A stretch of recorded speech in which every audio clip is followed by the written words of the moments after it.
Bonjour, chers auditeurs, et bienvenue dans votre chaîne Les Contes Enchantés. Aujourd'hui, je vais vous raconter l'histoire Le Noël de Mickey. À Londres, il pleut plus souvent qu'il neige, mais le 24 décembre de cette année-là, pas de brouillard ni de vilains crachats, de gentils flocons qui vous chatouillent les oreilles en passant, et sur tout ce qui couche au dehors, un gros édredon blanc sur le toit de maison, bien entendu, mais aussi sur celui des calèches, au rebord des fenêtres et sur les cheminées qui fument avec entrain. Noël serait un vrai Noël. Parmi les passants tout contents, un seul ne pense pas aux cadeaux, à la dinde, au sapin. Un seul ne voit ni couronne tressée aux portes de maison, ni les vitrines enguirlandées. Un seul est de mauvaise humeur. Monsieur Scrooge. Noël, Noël, jour béni, jour de joie. Noël, Noël, toi qui as chaud chez toi, pense à ceux qui ont froid. Noël, Noël, jour d'amour et de bien. Noël, Noël, passons au ventre plein. Pense à ceux qui ont faim. Qu'est-ce que c'est que ces hurluburlus?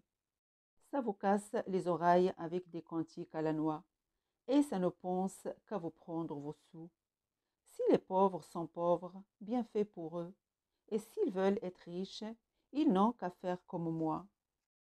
S'il vous plaît, mon Seigneur, ayez pitié d'un malheureux. Aide-toi, mon ami, et le ciel t'aidera.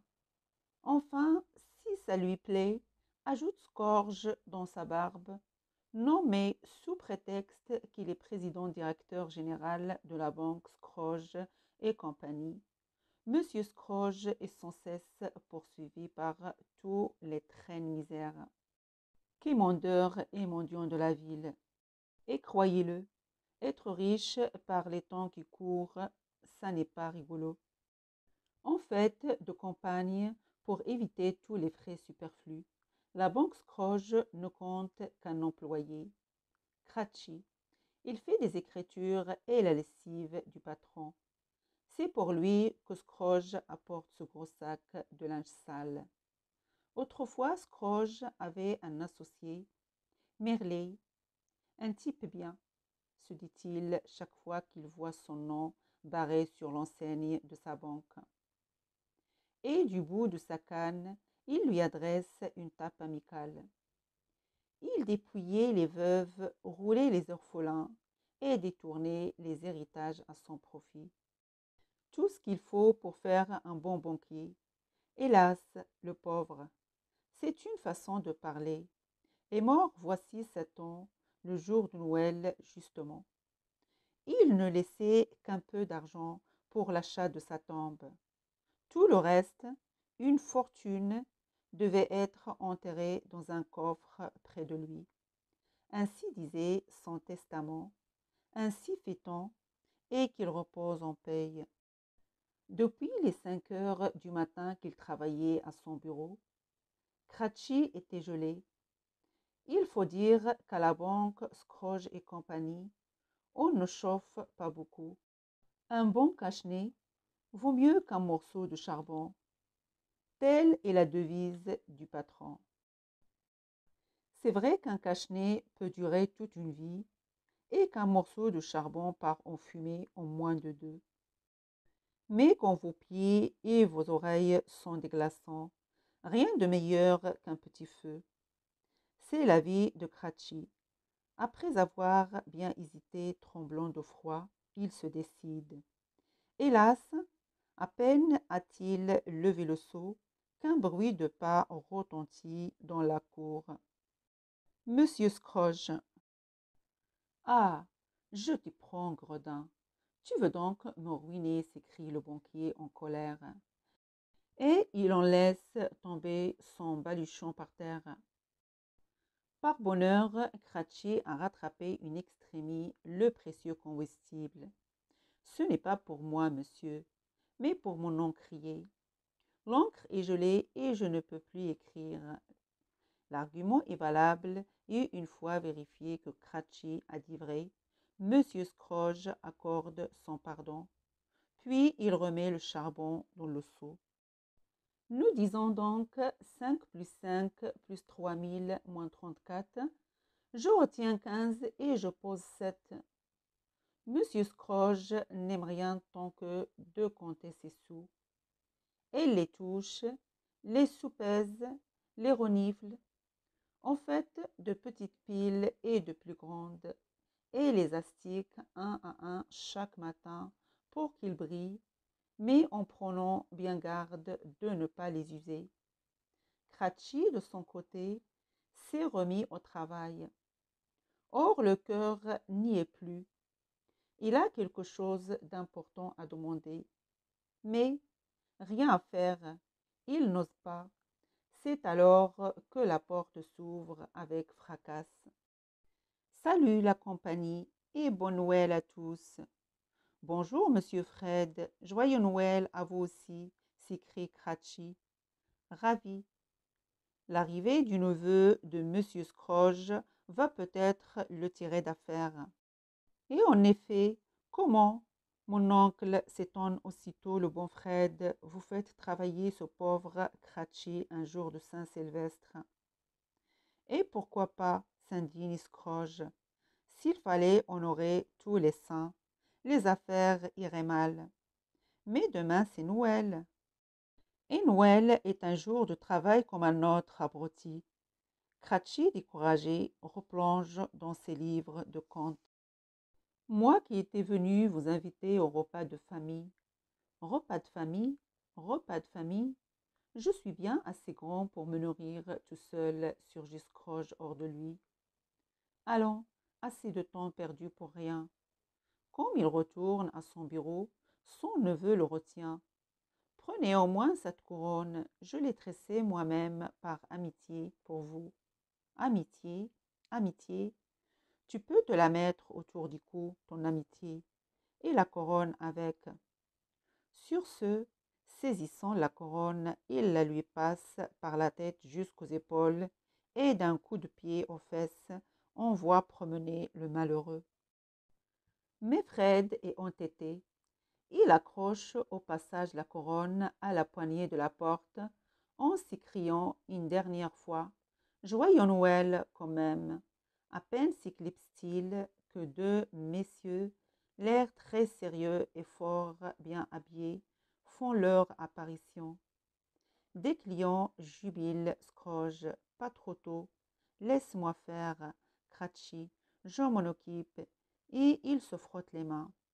Voyons déjà sur son bureau les piles de pièces d'or, grimpées jusqu'au plafond. Joyeux Noël, messieurs, ça lui a échappé.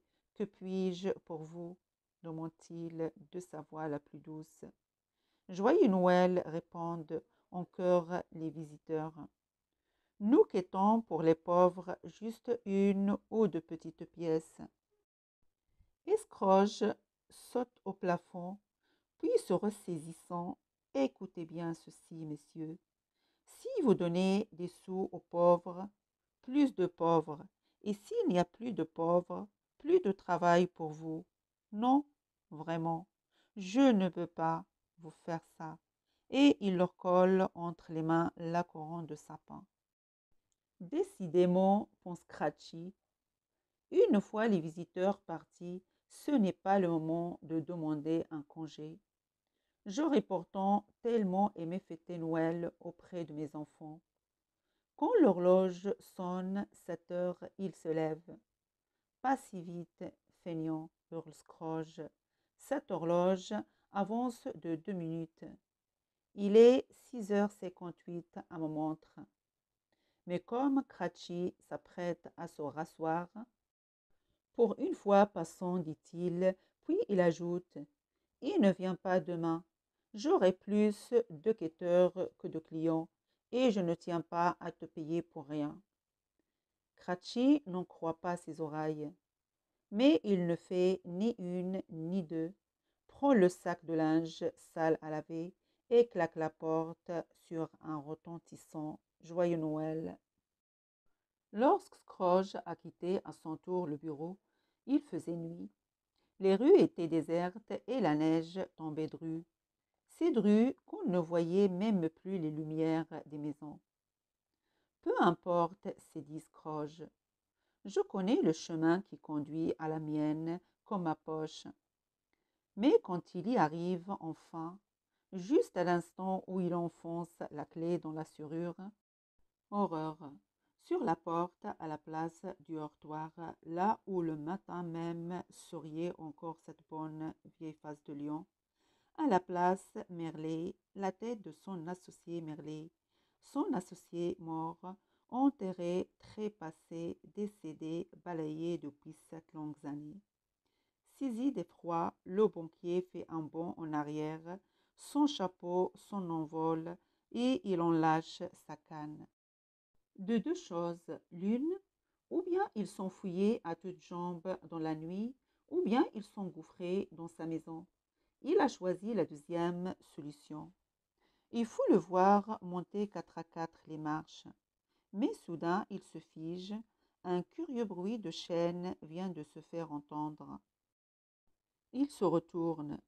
Maléfice, diablerie, sortilège, l'ombre de l'associé s'est lancée à ses trousses. Scrooge détale comme une flèche vers le haut.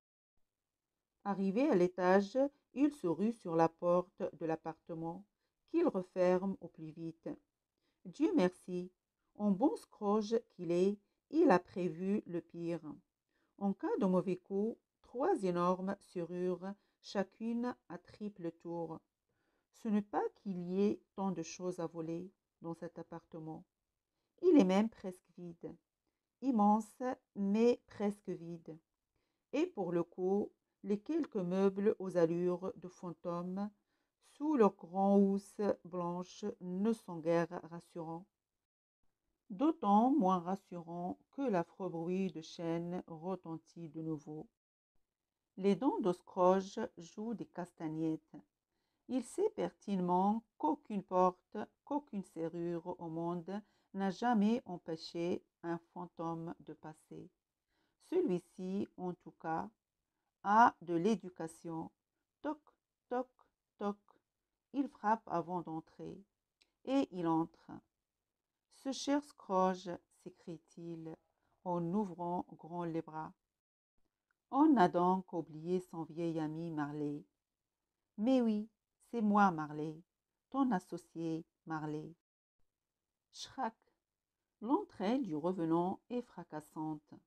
Il a posé par mégarde le pied sur la canne oubliée. La canne roule, le pied glisse, zrip. Marley se démène comme un diable pour ne pas tomber, dring, badadring, dringling, dringling, et tombe. Il tombe de tout son long sur le fauteuil de Scrooge, qui bascule et s'écrase. Dans leur malheur, ils ont de la chance. Au bout de la chaîne, en effet, un coffre énorme est accroché. Il aurait pu leur tomber sur la tête. Il atterrit un peu plus loin sur le plancher. Scrooge s'est levé devant l'air ahuri du prétendu fantôme. Il oublie sa frayeur. Un revenant aussi peu dégourdi, ça ne fait pas sérieux, et s'exclave. Toi, Merlet, le prince des débrouillards, le roi des combinards, l'empereur des filous, je t'ai connu, moi maladroit. Vraiment, la mort ne t'a pas arrangé. Tais-toi, Scrooge, ne ris pas sans savoir. Veux-tu que je te dise ce que c'est que ce coffre qui a failli te fracasser le crâne? Mais c'est celui qu'on a enterré avec toi. Exactement, répond Merli d'un air sinistre. Et ça, ce sont les clés. Chic alors, s'écrie Scrooge en se frottant les mains. Nous voilà riches. N'y touche pas, malheureux, hurle Marley. Sais-tu ce qu'il contient, ce coffre? Ta fortune, pardi. Comme tu te trompes, mon vieux. Dans ce coffre, il y a tous mes larcins passés, toutes mes fautes, toutes mes mauvaises actions, tous mes péchés. Et crois-moi, C'est plus lourd à porter que tout l'or que j'ai pu entasser, et je suis condamné à traîner ça pendant l'éternité.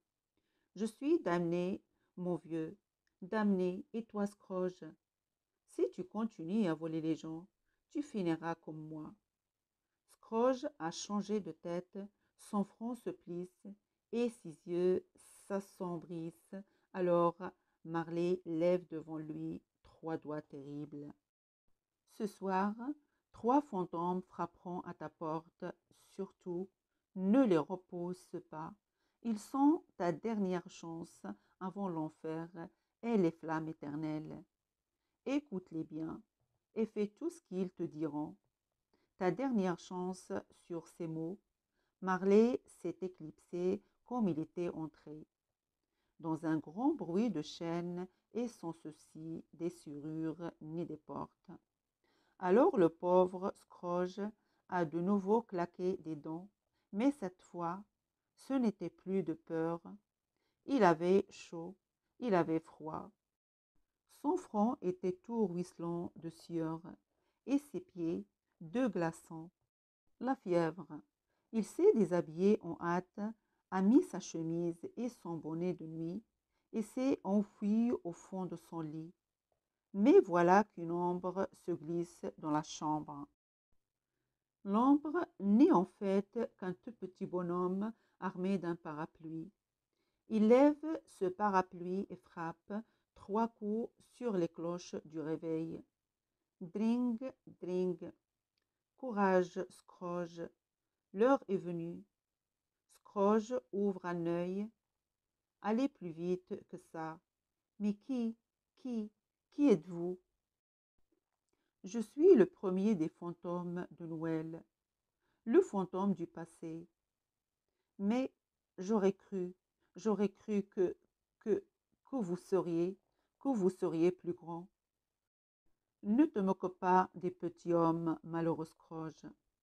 Sais-tu que si l'on mesurait les êtres à leur bonté, tu ne serais pas plus gros qu'un grain de sable?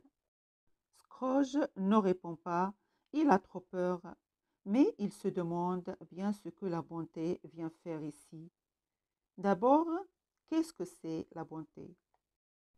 Mais trêve de réflexion, il se souvient des conseils de Marley, et malgré sa peur, malgré la nuit, malgré la neige et sa chemise légère, il s'accroche comme il peut au petit homme, qui ouvre la fenêtre et l'entraîne à sa suite à travers ciel par-dessus les maisons. Gla gla gla, qu'il fait froid. Pense aux flammes de l'enfer et ça te réchauffera. Il passe parfois si près des cheminées que Scrooge s'étouffe en respirant la fumée qui en sort. Profite donc du voyage au lieu de geindre et de trembler. Ce n'est pas tous les jours qu'on voit le monde d'en haut. Ce n'est pas tous les jours qu'on tombe en chute libre dans la neige. Mais c'est la maison Fizzywin. Eh oui, approuve le petit homme. Il vient d'atterrir à son tour, mais en douceur, grâce à son parapluie. Souviens-toi, ajoute-t-il lugubre. Je me souviens, c'est vrai que Fizzywin avait de la bonté, comme vous dites. Ça me revient maintenant. Très bien, marmonne le petit homme. De plus en plus énigmatique, allons voir de plus près. Scrooge s'est rapproché contre la vitre. Que voit-il? Mais c'est cette chère Isabelle, si jeune, si jolie, si douce, si... Mais, mais celui-là, le jeune homme timide qui danse avec elle, sous le gui. Mais, mais c'est moi. C'était toi, corrige le petit homme. Scrooge lui jette un regard affligé. J'ai donc tellement changé?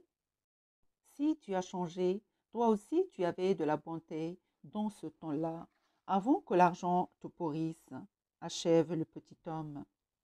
Regarde à présent ce que ton avarice a fait de toi.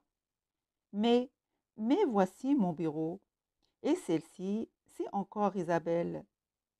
Mais pourquoi est-ce qu'elle fait sa tête là? Pourquoi? Hurle le petit homme. Ouvre tes yeux et tes oreilles, tu comprendras. Et Scrooge se souvient. C'est comme s'il y était. Tu as promis de m'épouser, dit la belle Isabelle, et la jolie villa que j'ai aménagée dans la banlieue de Londres. Elle était pour nous deux. Oui, oui, fit Scrooge d'un air distrait, tout en comptant ses sous. En attendant, tu me dois 23 francs, et ta villa, je la saisis. Toi qui disais que tu m'aimais. Et elle s'enfuit, secouée de gros sanglots. Une fois seul, Scrooge se félicite. Je l'ai bien eu. Mais le Scrooge d'aujourd'hui est moins content de lui. Je n'ai pas pu faire ça, gémit-il. Et pourtant tu l'as fait. Quand Scrooge est de retour chez lui, il s'affale sur son lit. Les terribles paroles du fantôme du passé résonnent sous son crâne. Et pourtant tu l'as fait. Rien que pour des pièces d'or, tu as perdu la jeune fille qui t'aimait. Rien que pour des pièces d'or, tu as gâché toute une vie de bonheur et d'amour. Plus de charmante épouse pour te sourire à ton réveil, te consoler quand tu es triste et partager tes joies. Plus de jolies maisons avec de tas d'enfants courant dans les couloirs. Plus de jardins fleuris, plus de fillettes se balançant au balançoire. Rien que pour des pièces d'or. Comme je voudrais dormir, dormir, dormir, mais rien à faire d'ailleurs. Marley l'a dit. 2 autres revenants doivent frapper à ma porte. Non, Scrooge, tu n'es pas devenu nain.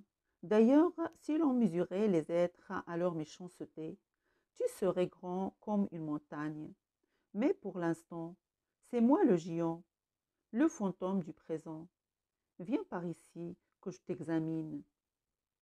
Et Scrooge voit avec terreur 2 mains énormes s'approcher. C'est donc toi, petit rat de tirelire, grenouille de coffre-fort, pilier de caisse d'épargne. C'est donc toi qui sens mauvais comme ça. Pitié, monsieur le géant, ne me mange pas.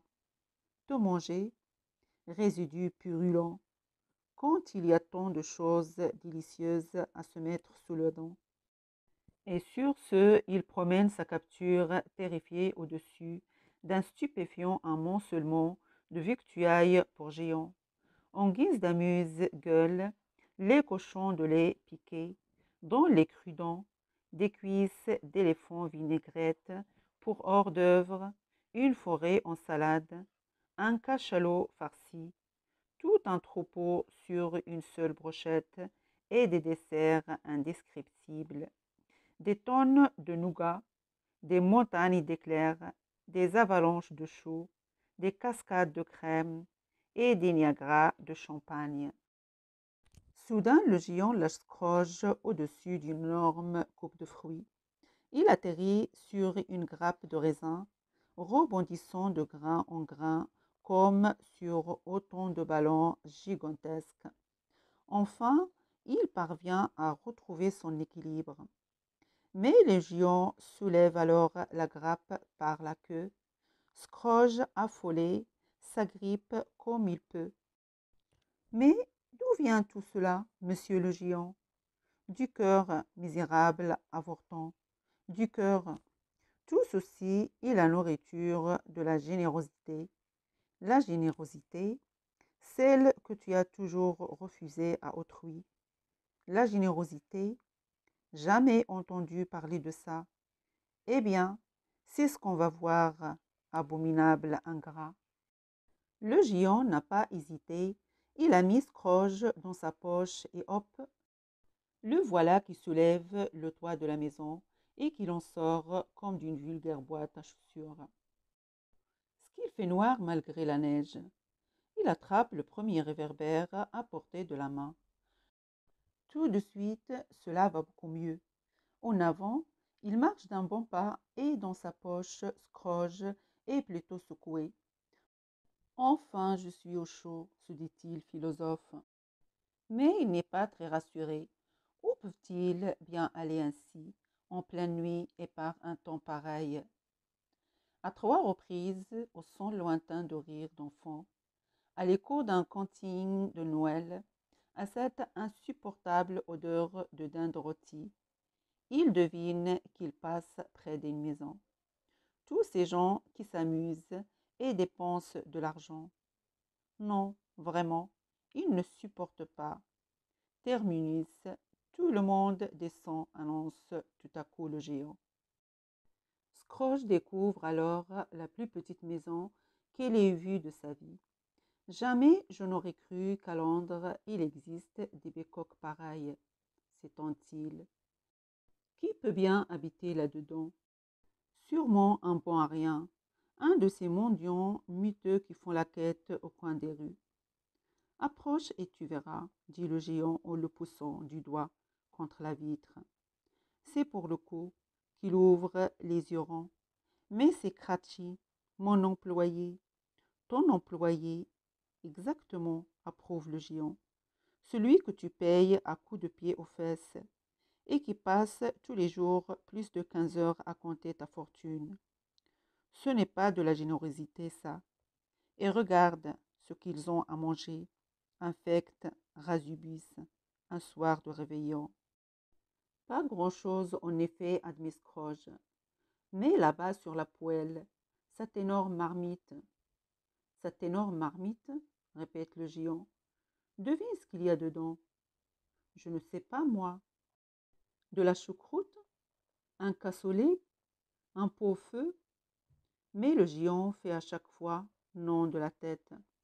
Un ragoût de mouton? Pourquoi pas un faisan à la crème avec des truffes et du foie gras, espèce de cancrelat? Dans cette marmite, il y a, il y a ta lessive qui bout, espèce de rat d'égout. Scrooge se voit la face, il souhaite mourir de honte. Mais ne meurt pas qui veut. Lorsqu'il rouvre les yeux, un curieux petit bonhomme s'approche de la table en s'aidant d'une béquille. Et celui-là, qu'est-ce qu'il a donc? Interroge-t-il. Celui-là, c'est inutile, gronde le géant. Un pauvre gosse qui n'en a plus pour bien longtemps. Qu'est-ce que vous voulez dire? Demande Scrooge d'une voix blanche. Ce que je veux dire, émondit ambulant, c'est que la chaise de cet enfant sera bientôt vide, qu'il est atteint d'une maladie dont on ne guérit pas, à moins bien sûr de manger tous les jours à sa faim et de pouvoir s'offrir de bons médicaments. Mais pour un fils de miséreux comme lui, c'est la mort assurée, et le géant lâche alors une larme qui tombe sur Scrooge et l'inonde de la tête aux pieds. Il s'ébrouille comme il peut et sort son bonnet, se recoiffe, mais lorsqu'il regarde à nouveau par la fenêtre, qu'est-ce qui se passe? Qu'est-ce qu'ils ont? Pourquoi est-ce qu'ils pleurent tout à coup? Hélas, Scrooge a beau répéter ces questions, le géant reste muet, bouche ouverte, encore plus stupéfait que lui. Tiny, Tiny, Tiny Tim, répète Scrooge à son égoutier. Mais bientôt, il n'entend plus lui-même sa propre voix. Un effrayant tintamarre de cloches se déchaîne dans la nuit. Ce ne sont pas les joyeux carillons de Noël, mais d'horribles bourdons qui sonnent la glas et doivent s'entendre jusqu'au bout du monde. Et voilà qu'un nuage de fumée se répand, comme sorti des entrailles de la terre.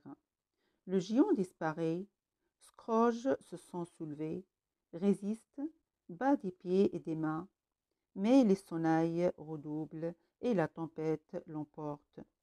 Au secours, à moi, au secours. Monsieur le géant, êtes-vous? Où êtes-vous? Au secours, à moi. La fumée le saisit à la gorge. Atchoum! Scrooge n'a pas souvenir d'avoir éternué aussi fort une seule fois dans sa vie. Le silence qui s'ensuit est si grand, si étrange, si impressionnant, qu'il a le sentiment d'avoir lui-même fait taire les cloches par cet éternuement. Et ce n'est pas pour le tranquilliser. Quand ces lorgnons retrouvent son nez, que voit-il? Des tombes, des tombeaux, des caveaux, des chapelles et des stèles funéraires. Il est dans un cimetière que la nuit et la neige rendent encore plus sinistre. Mais là-bas, qu'est-ce que c'est? Quelque chose a bougé. Elle écarquille les yeux et la chose se précise. Elle est énorme. La chose craque une allumette, allume un gros cigare et dit: Drôle d'endroit pour réveillonner, jeune homme. Vous cherchez quelqu'un? Scrooge non même pas large. Qui peut bien être ce bonhomme énorme? Et si c'était? Et si c'était? Vous, vous êtes le fantôme de futur, n'est-ce pas? Bafouille Scrooge. Mais comme il n'obtient pas de réponse, il reprend la parole. Vous, vous n'auriez pas vu un certain Tiny Tim? Je le cherche. Et alors, toujours sans mot dire, le monstre lève un bras, désigne une tombe. Scrooge n'a pas fait 3 pas dans sa direction qui s'arrête pétrifié. La tombe est moins vieille que les autres, et devant il y a Cratchit. Il a dans la main la béquille de Tiny, et dans les yeux toute la tristesse du monde. Scrooge voudrait faire quelque chose, mais à peine a-t-il ouvert la bouche que l'affreux son de cloche se déchaîne à nouveau. La terre tremble sous lui, il ferme les yeux et les rouvre, car le silence est revenu. Mais à ses pieds, une tombe s'est ouverte, et devant lui le monstre est toujours là. Monsieur le fantôme, dis-moi que tout cela n'existe pas. Pas encore, que Tiny n'est pas mort, que ça tombe. Ça tombe? Ah ah, ricane le fantôme du futur. Regarde-la, penche-toi. Alors Scrooge s'accroupit et regarde dans la fosse. Y a quelqu'un là-dedans? Pas encore, mais ça ne saurait tarder. Le fantôme du futur a parlé. Scrooge veut se retourner, mais l'autre, plaquant brutalement sa grosse main sur sa nuque, l'en empêche. Ça tombe, jeune homme, c'est la vôtre. Et la poignée de fer pousse le banquier dans la fosse. Au secours! À moi! Pitié! Le gouffre semble sans fond. Tandis qu'il tombe, tombe, tombe, Scrooge a 10 fois, 20 fois, 100 fois le temps d'appeler à l'aide. Mais au lieu d'aide, ce sont les victimes de sa méchanceté passée qu'il voit défiler. Les pauvres méprisés, les quêteurs renvoyés, la fiancée trahie, Cratchit et sa famille. Tous le regardent fixement d'un air de reproche. Seul Tiny ferme les yeux, et Scrooge sait bien pourquoi. Pitié, je ne serai plus méchant, plus jamais. Joyeux Noël pour Monsieur Scrooge. À l'instant où Scrooge jure de ne plus jamais être méchant, quelque chose change. Le glas devient plus clair, plus doux. Scrooge ouvre les yeux miracle. Mais c'est ma chambre, crie-t-il. Mais c'est mon lit et ses cloches. Il se lève d'un bond, court à sa fenêtre. Ces cloches, mais ce sont celles de la cathédrale. Et elle annonce le matin de Noël. Raisonnant, se dit Scrooge. Si je suis encore en vie, mon dernier visiteur était bien le fantôme du futur. Et s'il était bien le fantôme du futur, Tiny Tim aussi est vivant. Hurrah! Scrooge est si gai, si joyeux qu'il sort de chez lui en chemise de nuit et chaussons. Il a juste mis son chapeau et son veston. Pas une minute à perdre, crie-t-il. Oh ah, j'en connais quelques-uns qui vont être bien surpris. Il n'a pas fait 10 pas qu'il aperçoit les 2 quêteurs de la ville. Joyeux Noël, messieurs! Joyeux Noël! et il leur tend un gros sac d'or. Pour les pauvres et les infirmes, dit-il. Les deux quêteurs n'en reviennent pas. Mais à peine débouche-t-il un merci qu'un second sac d'or leur est tendu pour les orphelins et les veuves. Les deux quêteurs n'en croient ni leurs yeux ni leurs oreilles. Mais c'est trop, monsieur Scrooge. Trop, il ne faut pas, bénit-il. Ils ne peuvent en dire plus. Scrooge leur coince 2 pièces entre les dents. Et il s'éclipse. Quelques mètres plus loin, il voit des chanteurs et reprend avec eux. Noël, Noël, jour béni, jour de joie. Et il s'éclipse. Plus loin encore, il rencontre son neveu Fred. Je serai chez toi à midi. Que la dinde soit bien cuite et les marrons à point. Et il s'éclipse. Allons au travail, feignant. Scrooge arrive enfin, s'écrachit, avec un gros sac sur le dos. Son employé est là, et Tinitim aussi. Comme ils sont surpris, Monsieur Scrooge, mais entrez donc. À peine entré, Scrooge brandit sa canne, l'air méchant, l'air comme avant. Il y a du linge sale dans ce sac. Qu'on me le lave, et plus vite que ça. Mais c'est Noël, monsieur, se récrie la petite sœur de Tinitim, accourue elle aussi. Scrooge se retourne, et c'est alors qu'un ours en peluche s'échappe de sa poche. C'est alors, la fillette est ravie. Des nounours, elle n'en a jamais vu que dans les vitrines. Si seulement elle pouvait prendre celui-ci, le toucher, rien qu'une fois. Mais elle n'ose pas. Tinitim, lui, n'hésite pas. Mais Monsieur Scrooge fait volte-face, roulant des yeux furieux. Aïe, aïe, va-t-il battre les petits? Non. D'un pas ferme, il se dirige vers le grand sapin, ouvre son sac, et voici pour les petits Cratchits beaucoup de cadeaux dans le joli paquet. Allez, allez, ouvrez, ordonne Scrooge. À un ordre comme celui-ci, on obéit. Une poupée, oh merci, un tambour, oh merci, un cheval à bascule, oh merci, merci, merci. Dans la maison du pauvre Cratchit, c'est un beau concert de remerciements. Les enfants sont tous contents, surtout que Monsieur Scrooge a également apporté une dinde au marron et une bûche au chocolat.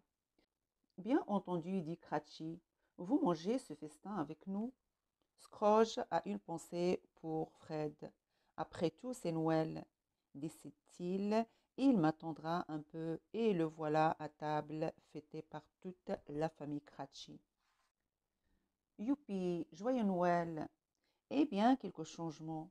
Cette nuit de folie a produit un vrai miracle. Voilà que Scrooge veut prendre sa retraite et rêve d'être grand-père. Pour couronner le tout, il annonce qu'il fait de Cratchit son associé et qu'il triple son salaire. Ainsi, vous pouvez faire soigner Tinitim et avant Noël prochain, il sera guéri. Ah oui, vraiment, les fantômes ont bien travaillé. Chers auditeurs, notre histoire est terminée. J'espère que vous l'avez appréciée. Je vous souhaite une excellente nuit pleine de beaux rêves et je vous dis à bientôt.